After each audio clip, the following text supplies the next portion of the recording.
Hi guys, good evening. Tignan nyo po yung item natin ngayon. Sobrang laki po yan guys. Okay.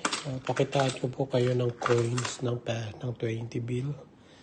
Okay, 20 bill piso. Ayan. Yan yung 20 bill piso natin. So ito pong pendant. You see? Parang nilamon lang siya. Okay. Look at that. Okay, so akala mo sobrang mamahalin pero yung style niya lang is sobrang mahal. Okay, so 18 carats.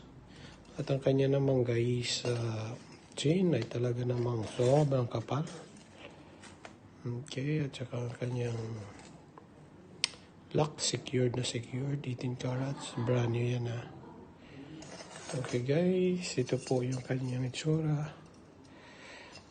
Look at that. Thank you.